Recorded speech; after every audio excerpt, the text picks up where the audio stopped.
Bien. Y bien, bueno, sería la tercera parte de la sesión, lo que es transgresiones a la religión. ¿Y qué es lo que pasaba con la persecución de todas aquellas prácticas que se consideraban heréticas y contrarias a la fe?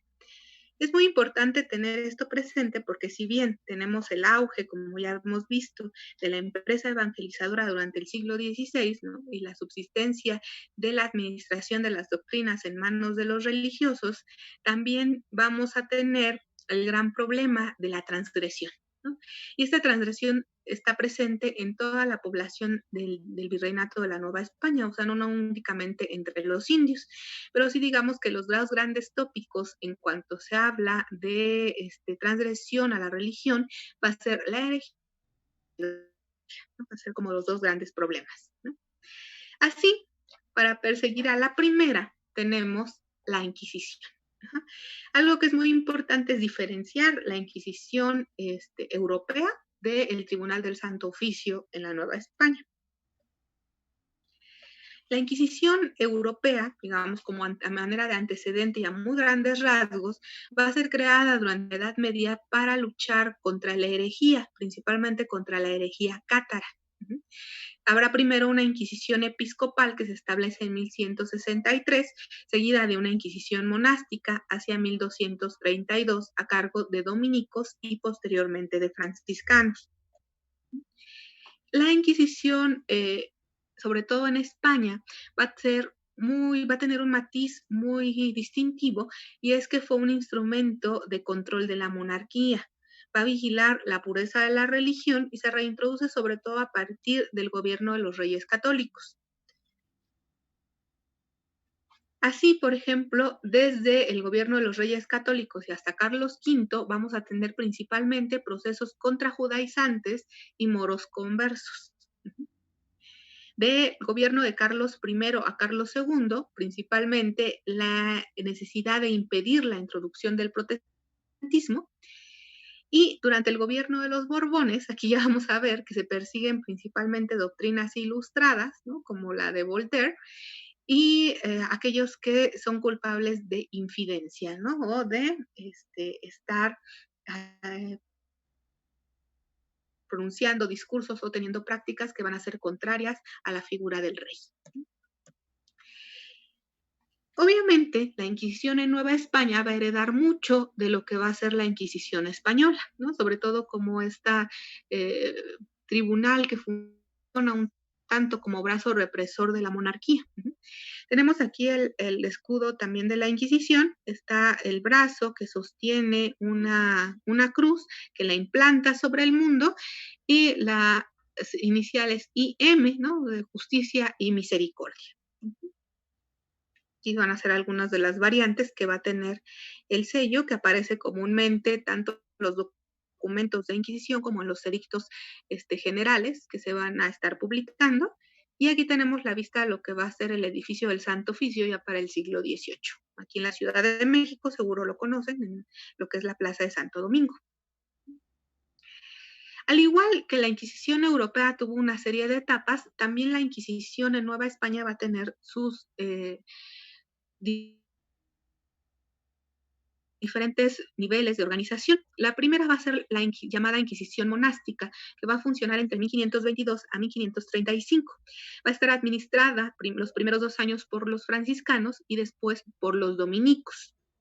Después vamos a tener la Inquisición episcopal, que va a funcionar entre 1535 y hasta 1571, y ahí es donde vamos a tener principalmente a Zumárraga y a Montúfar, ¿no? Y en esta etapa es donde se va a llevar a cabo el principal cisma en lo que va a ser en lo referente a la persecución de la fe, y donde vamos a tener la diferenciación también de calidades, ¿no? De esta sociedad novohispana. Y esto va a ocurrir a proceso que se va a llevar a cabo en 1539 contra don Carlos Chichimecatecutli, que era cacique de Texcoco, y que va a ser juzgado muy severamente por Zumárraga como responsable como acusado de idolatría, de poligamia, de guardar figurillas en su casa, de la diosa Xochiquetzal, etcétera, ¿no? Este proceso fue muy rudo porque se consideró que el cacique era culpable de idolatría, por lo tanto de herejía en este momento, y va a ser quemado, ¿no? Relajado al brazo secular. La situación va a generar una gran disquisición eclesiástica en torno a si se podía o no juzgar a los indios que eran neófitos en la fe como a los cristianos viejos, con la misma rudeza. Entonces, toda esta serie de debates escaló tanto que dieron por resultado la exclusión de los indios de la jurisdicción inquisitorial. Y esto por Real Cédula a partir de 1575, pero de facto funcionó desde la misma creación del Tribunal del Santo Oficio, que se funda en 1571, y tenemos al primer inquisidor, que era don Pedro Moya de Contreras. Entonces, realmente la primera gran escisión que vamos a ver aquí, que va a ser muy importante para el estudio de la religiosidad novohispana, es que los indios estaban fuera de la jurisdicción inquisitorial desde la fundación del Tribunal del Santo Oficio, ¿no? Y todo a raíz de este proceso llevado a cabo por Zumárraga. Así, por ejemplo, los discursos que nosotros podemos encontrar en las crónicas en torno a la quema de ídolos, a la destrucción de los templos, se van a llevar a cabo durante esta primera etapa de la Inquisición monástica, ¿no? Y aquí tenemos varios grabados que se hicieron populares en torno a esto, ¿no? Donde se está implantando la cruz y huyen los demonios, como este que vemos aquí, que es de la descripción de la ciudad y provincia de Tlaxcala, o esta famosa quema de ídolos, que también se encuentra en la descripción de Diego Muñoz de Camargo. Y realmente hay que ir diferenciando entonces esta etapa en donde los indios sí estuvieron sujetos a la jurisdicción de la Inquisición monástica y episcopal, y el momento en el que se establece el Santo Oficio de la Inquisición. Establece a partir del 25 de enero de 1569 por Real Cédula, aunque realmente está en funcionamiento a partir de 1571. La exención por Real Cédula se da en 1575 y es un tribunal que abarca una territorial muy, muy vasta. Son 3 millones de kilómetros cuadrados. Estamos hablando de los arzobispados de México, de Tlaxcala, de Michoacán, de Oaxaca, de Nueva Galicia, de Yucatán, Guatemala, Verapaz, Chiapas, Honduras, Nicaragua y las Islas Filipinas. Eso es una extensión territorial que supera por mucho la extensión de los tribunales españoles.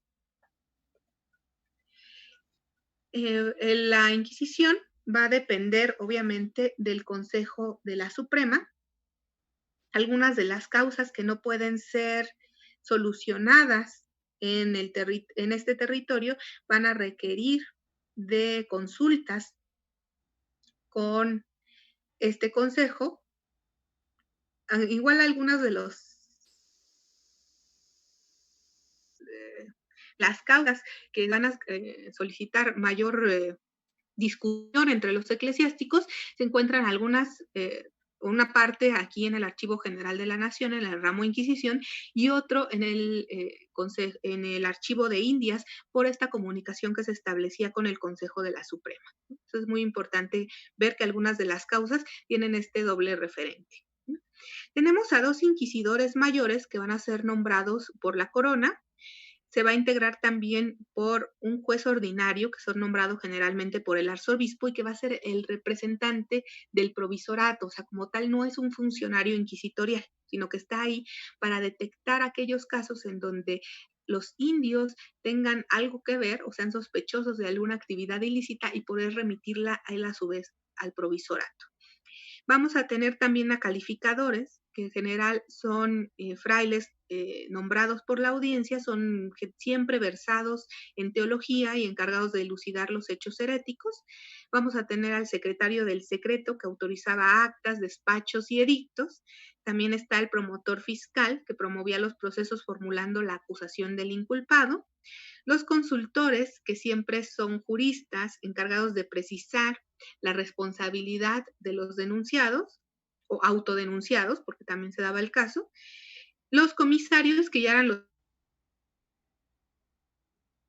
encargados de representar al tribunal, que esos van a ser los eclesiásticos locales, ¿no? Los carceleros y los familiares, que el papel, por ejemplo, de los familiares era muy importante porque se establecía una red de denuncias. O sea, un familiar del Santo Oficio eran laicos que hacían la vez de radares de aquellos hechos transgresores y que iban y los presentaban ante el tribunal, ¿no? O sea, siempre iban a ser aquellos que demostraran pureza de sangre, es decir, que nadie había sido en su familia, en sus antecedentes hacia los cuatro extremos, o sea, hasta los abuelos, nadie había sido juzgado por la Inquisición, ¿no? Y realmente ser familiar del Santo Oficio era un privilegio que era muy solicitado por las altas esferas novohispanas, ¿no?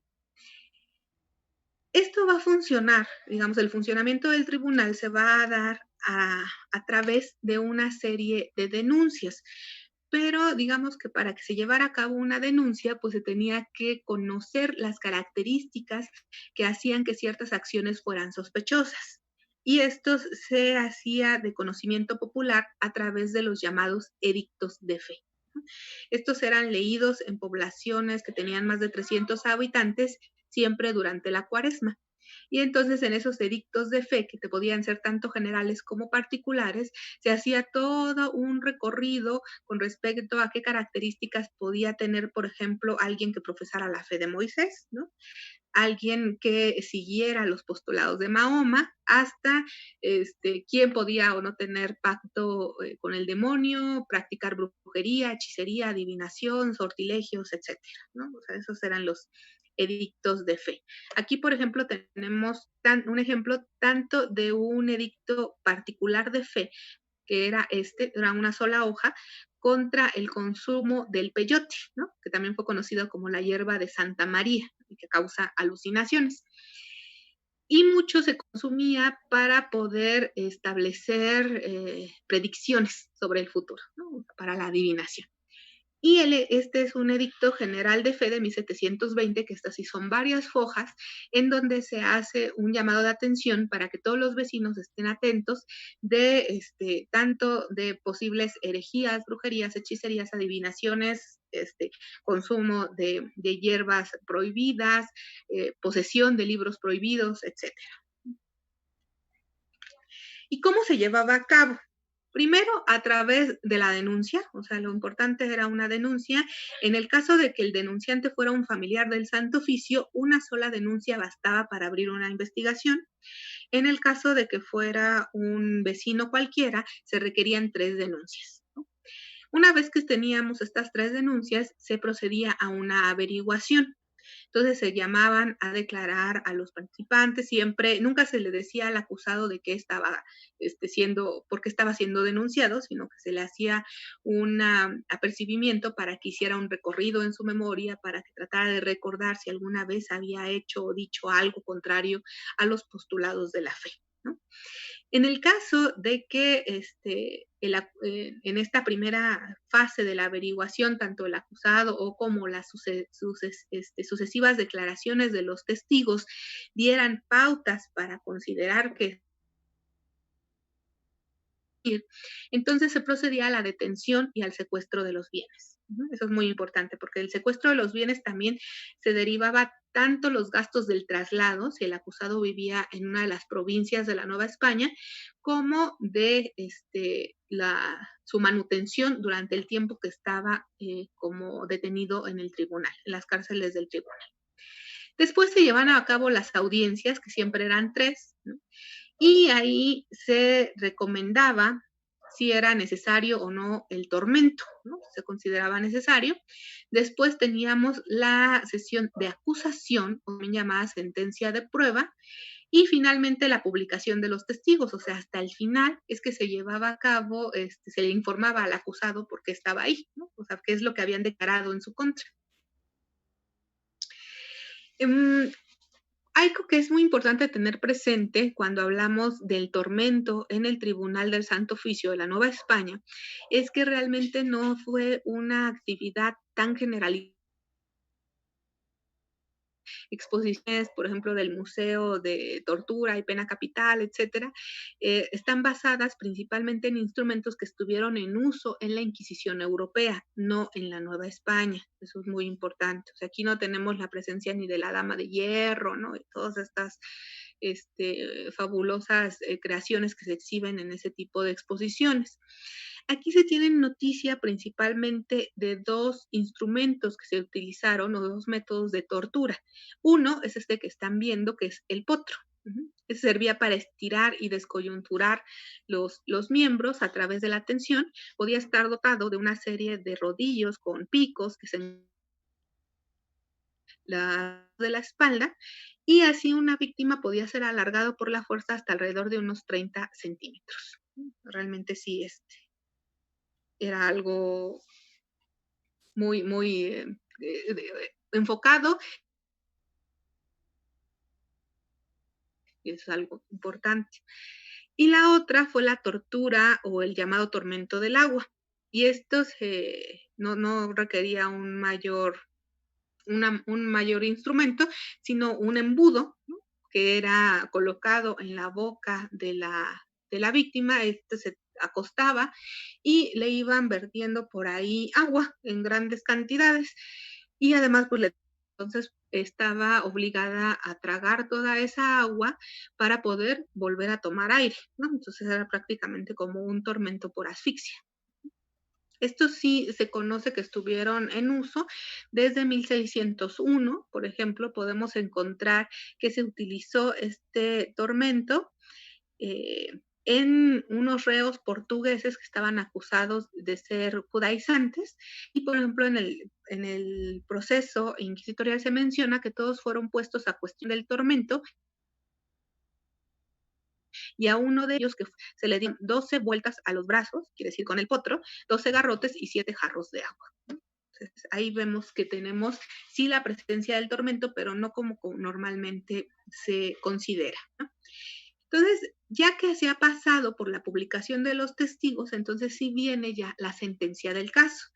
Y esta sentencia puede ser tanto la absolución del cargo, o sea, decirle que al final de cuentas, pues se le absuelve de todos los cargos, que no fue culpable de nada, como si hable la llamada reconciliación.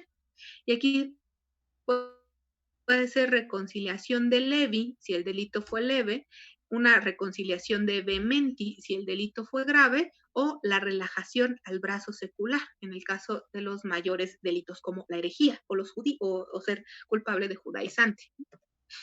La reconciliación se daba a través de varios casos, ¿no? Por ejemplo, puede ser castigos en auto de fe, que podían ser tanto públicos como privados, a cabo en el convento, en las salas del tribunal, sin la asistencia de nadie más allá de los inquisidores y el acusado. Y en el caso de los autos de fe públicos sí se daban con todo, como un gran espectáculo en la Plaza de Santo Domingo, con la asistencia de todo el mundo, ¿no? Esta reconciliación también podía incluir una multa que podía ser pecuniaria, podía incluir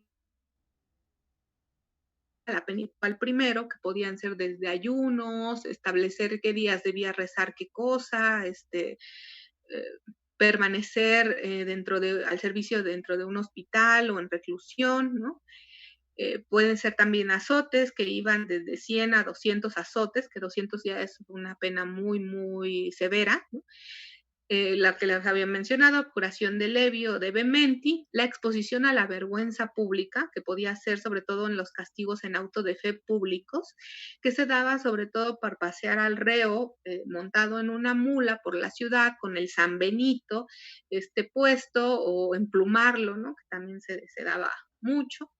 La reclusión en conventos o casas de recogimiento, esa delincuencia,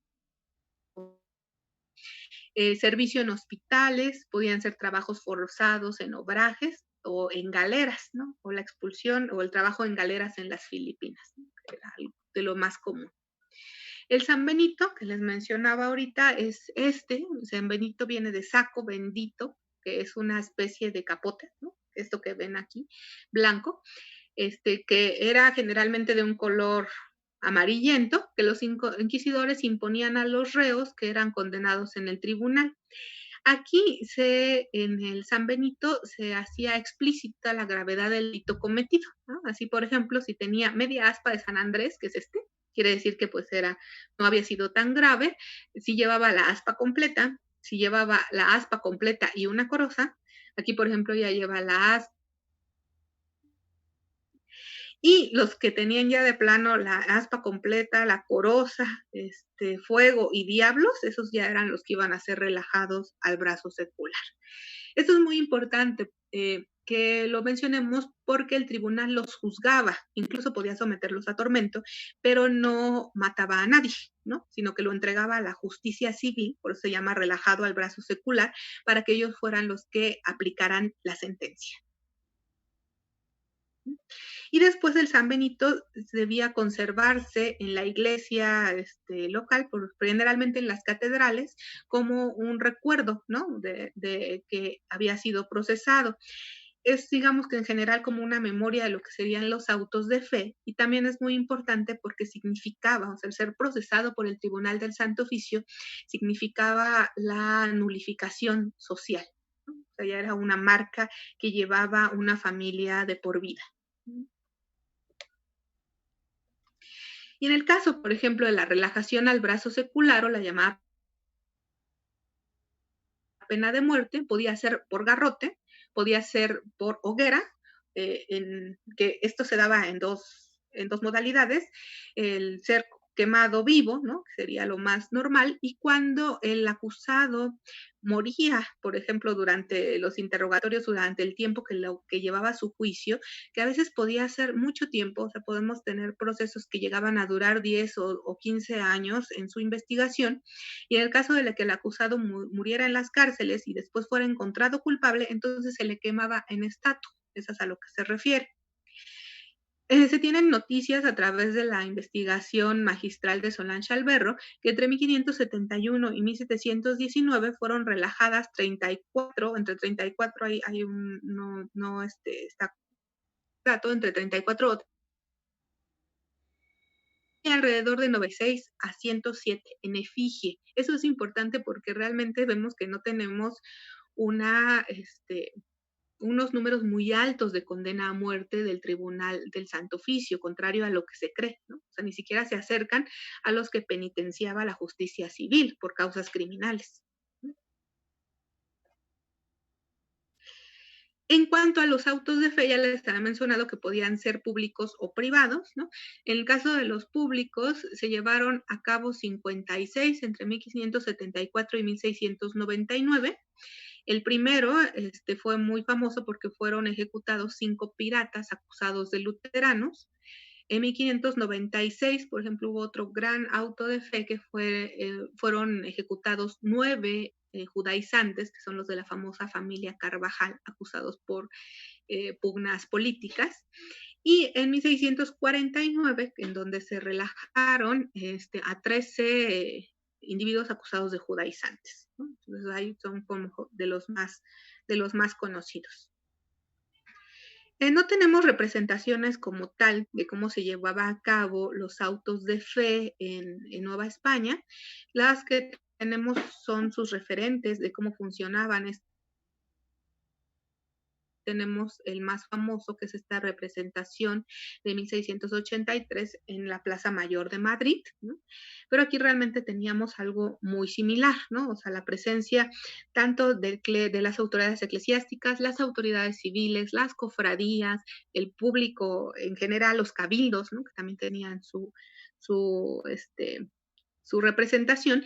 Y, por ejemplo, vamos a ver que en el caso del juzgado eclesiástico ordinario, si hay una representación de la región de Toluca que se hizo a través de una pintura. Ahora, ¿qué delito lo que va a ser el Santo Oficio de la Inquisición? Pues tenía 2 grandes áreas. Una que va a ser los delitos contra la fe, que perseguía la herejía, la conculcación de imágenes, la blasfemia, reniegos, todos esos discursos contra la fe, el fingimiento místico o sacerdotal, y la brujería, hechicería, magia y superstición, y obviamente la idolatría. Esta parte es muy importante porque si bien los indios estaban fuera de la jurisdicción inquisitorial, sí hubo religiosos que hicieron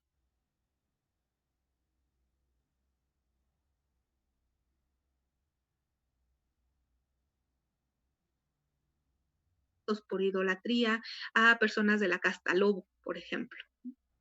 Aquellas mezclas de indios con población negra.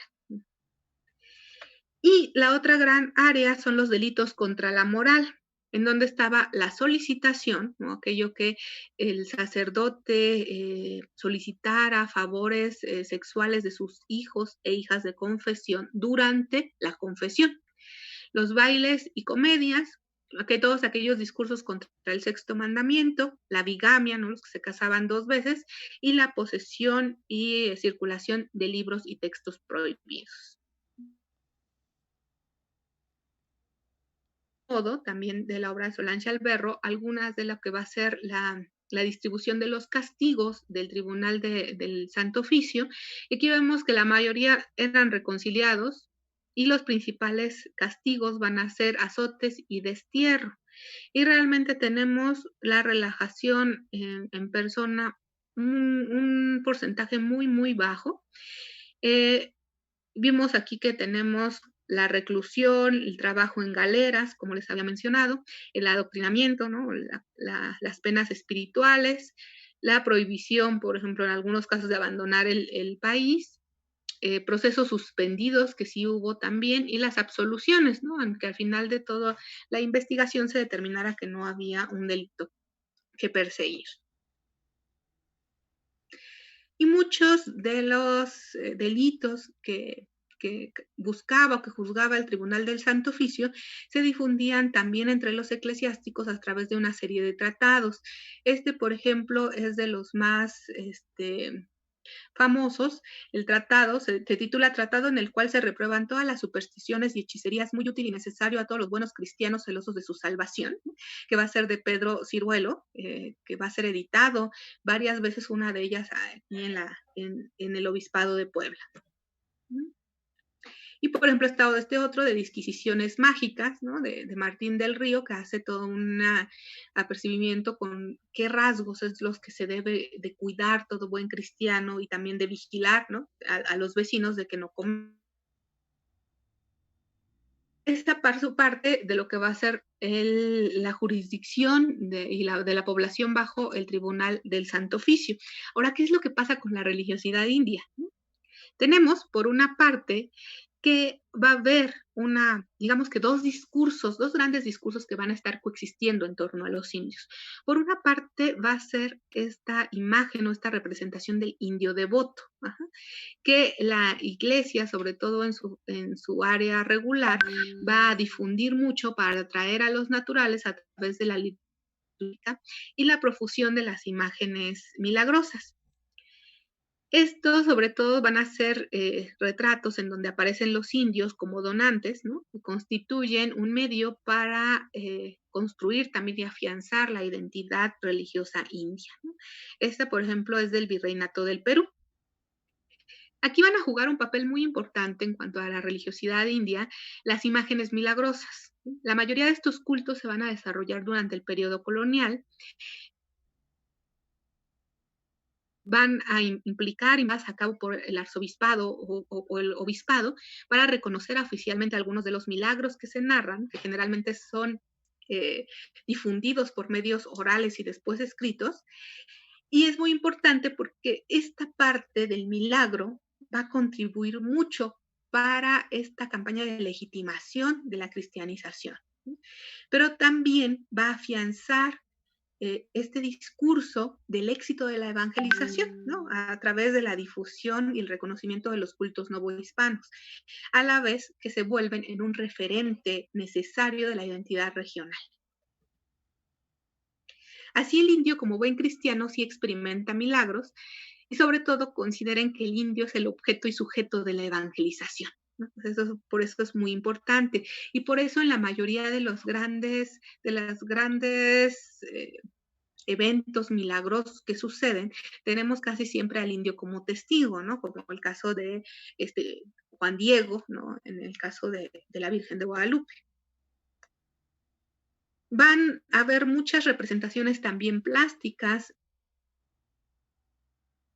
de la religiosidad de los indios para conmemorar algún hecho que se dan como muestra de piedad en un ámbito muy colectivo.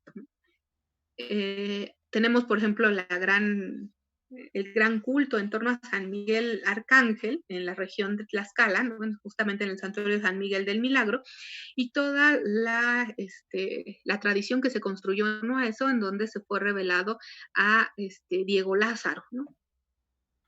Las causas de fe. Ahora, ¿qué es lo que pasaba en el caso de aquellos indios que no cumplían con ese perfil del indio devoto que impulsaba un sector de la iglesia, sino más bien con otra representación que va a ser el indio idólatra, ¿no? O el indio supersticioso? Bueno, esto nos lleva al provisorato de indios y chinos. Esto es muy importante porque el provisorato de indios y chinos va a ser un juzgado particular que se encarga de las causas en torno a la fe que implican prácticas transgresoras dentro del sector de los indios. Estos juzgados dependen del arzobispado, a su vez del provisorato general, y son un juzgado eclesiástico ordinario. Estos juzgados, que dependen del clero secular, ya existía en el territorio español. Sin embargo, en Nueva España, digamos que la innovación que van a tener es que van a tener una jurisdicción acotada únicamente a la población india y china, en este caso, en tanto que neófitos de la fe católica. Eso es lo que va a ser el parteaguas. Ahora, el gran problema para conocer las causas juzgadas por este tribunal es que la mayoría de los registros desconocemos cuál es su ubicación actual, ¿no?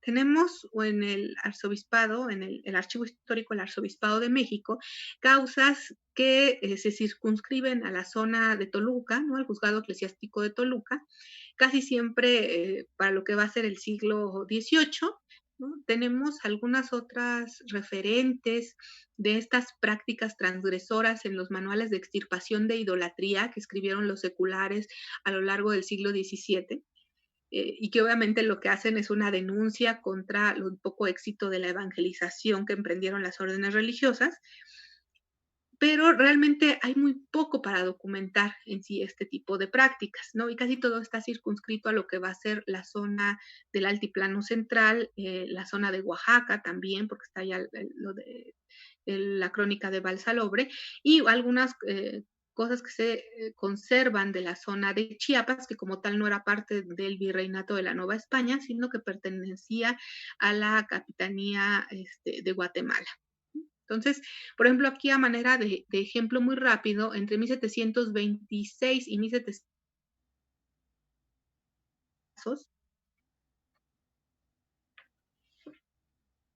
realmente noticia de 10 casos que van a ser juzgados por el juzgado eclesiástico de Toluca por delitos como va a ser maleficio, principalmente, curanderos, superstición en cuevas y uno solo sobre visiones y apariciones, que vendría cayendo en herejía, ¿no?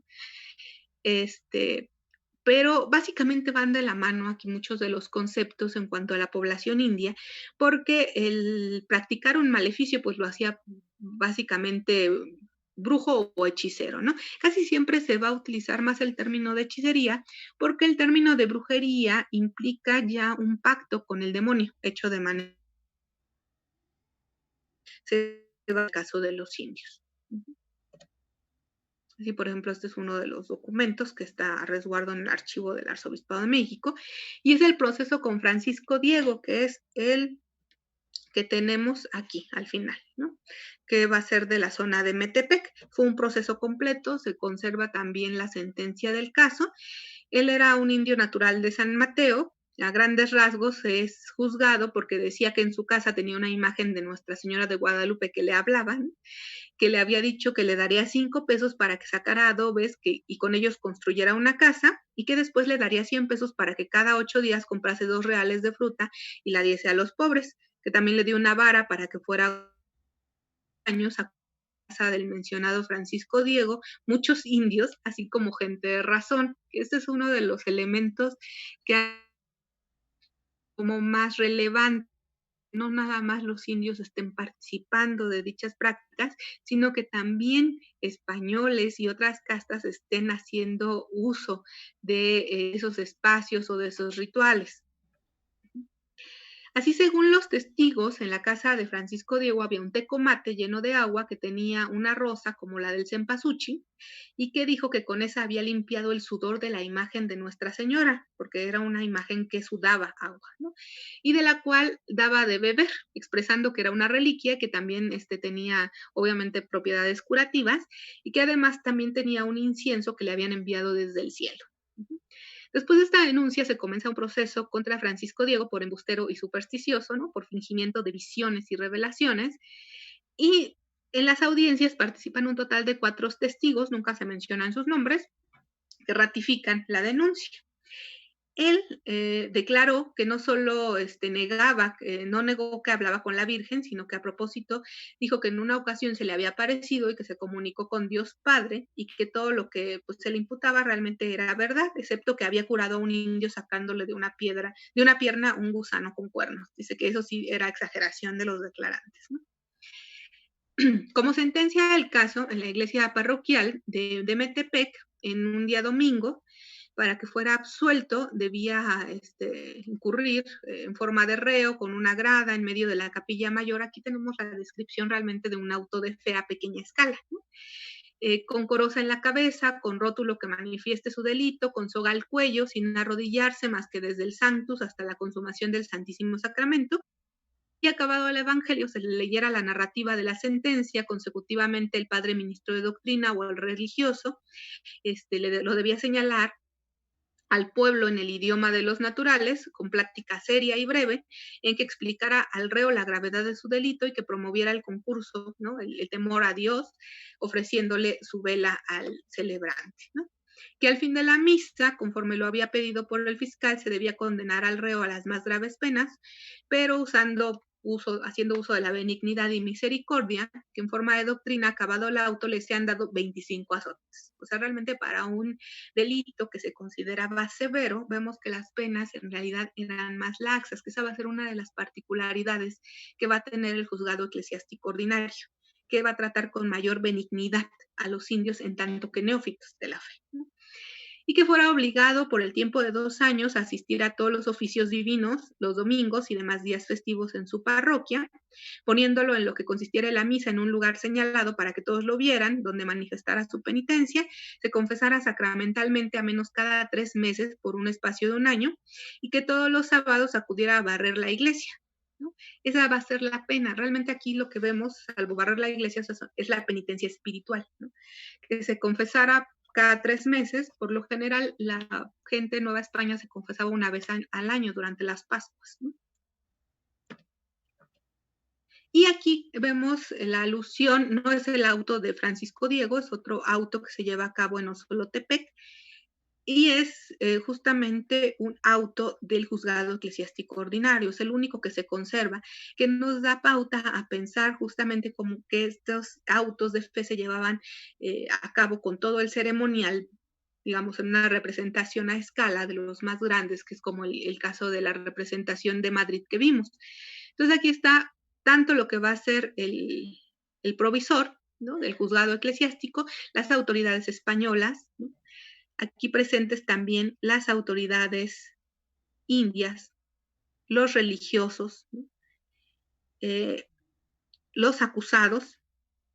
Aquí están, ¿no? Las autoridades indias tienen aquí las varas, no sé si se alcancen a ver, pero son las varas de justicia que implican la dignidad del cargo, ¿no? Y el pueblo en general.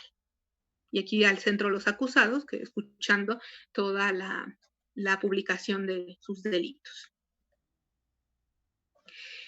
Y así, de manera general, lo que vemos en estos pueblos realmente es una dinámica cotidiana en donde viene un conflicto que va a ser entre enfrentamiento, en parte sujeción a la apropiación que ellos hicieron del propio sistema jurídico español. Eso es muy importante porque viene la gestación de una cultura propia, que va a ser una cultura local expresada también a la manera indígena.